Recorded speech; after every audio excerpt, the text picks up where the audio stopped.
Впервые официально мысль о необходимости разработки собственной уникальной по своему художественно-графическому воплощению государственной символики была высказана в сентябре 1989 года на страницах республиканской печати Виталием Петровичем Ивановым и Алексеем Александровичем Трофимовым, возглавлявшими в то время, соответственно, отдел этнографии и отдел искусствоведения Чувашского научно-исследовательского института. Во-первых, ими было указано на то, что действовавшие в то время государственные символы совершенно не отражали национальный характер государства. Во-вторых, авторами публикации было обращено внимание на то, что даже в Конституции Чувашской республики не было упоминания о государственном гимне республики. Важным шагом на пути обретения Чувашии собственных государственных символов стала принята 24 октября 1990 года Декларация о государственном суверенитете Чувашской Советской Социалистической Республики, провозгласившая наличие у республики собственных государственных герба, флага и гимна, а также закон Чувашской АССР о Декларации о государственном суверенитете Чувашской ССР. Именно они обеспечили необходимую правовую основу для разработки главных атрибутов государственного суверенитета – флага, герба и гимна. Процесс обсуждения и выбора государственной символики протекал весьма непросто. На начальном этапе обсуждения герба и флага Комиссия по культуре, развитию языка и межнациональных отношений Верховного Совета рассмотрела более 100 проектов. Итоги конкурса были подведены, и первая премия была присуждена студенту Московского высшего художественно-промышленного училища Дмитрию Федоровичу Мадорову. Вторые премии были присуждены художнику и преподавателю Большешатнинской средней школы Михайлову, художнику и преподавателю Руминской средней школы Алексееву.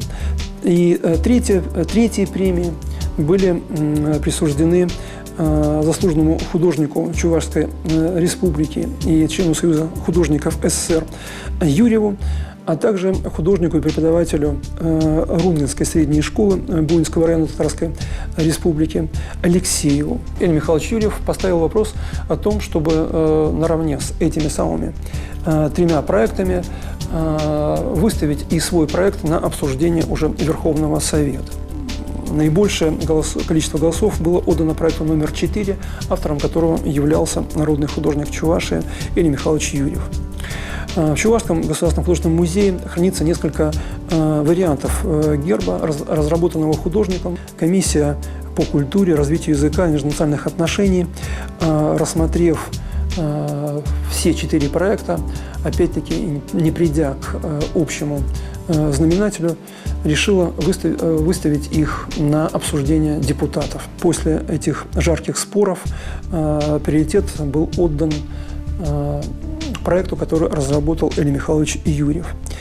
И абсолютным большинством голосов он был взят за основу, и было художнику предложено доработать его с учетом замечаний, которые высказали депутаты.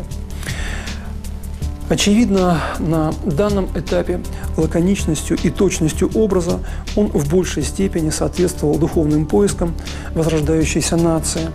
И вот этот символ священного мирового дерева выступал в данном случае как олицетворение возвращенного наследия, восстановленной связи с предками и одновременно жизни, молодости и возрождения.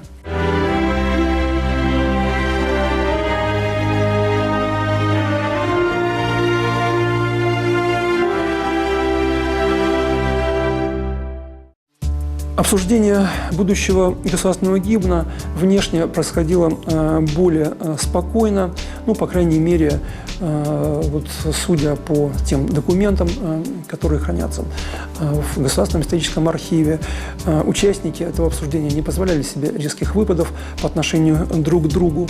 Но здесь была другая проблема, и, как отмечали искусствоведы, музыковеды, к сожалению, было представлено мало работ, произведений, которые были бы достойны высокого звания государственного гимна.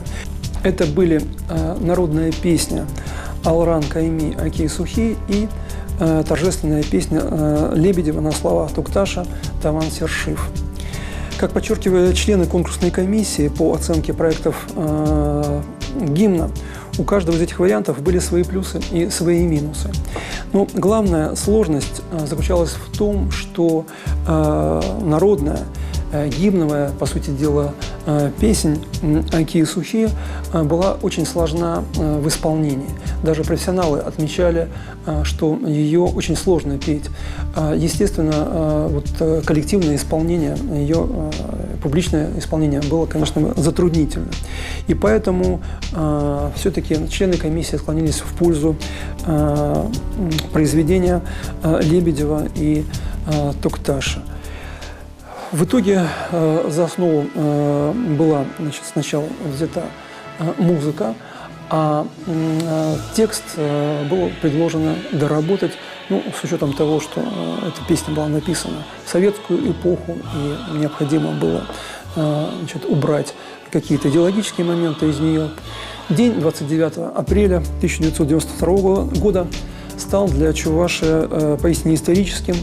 В этот день Верховный Совет Республики подвел черту в спорах о государственной символике, приняв пакет документов: положение о государственном гимне Чувашской Республики, положение о государственном гербе Чувашской Республики и положение о государственном флаге Чувашской Республики.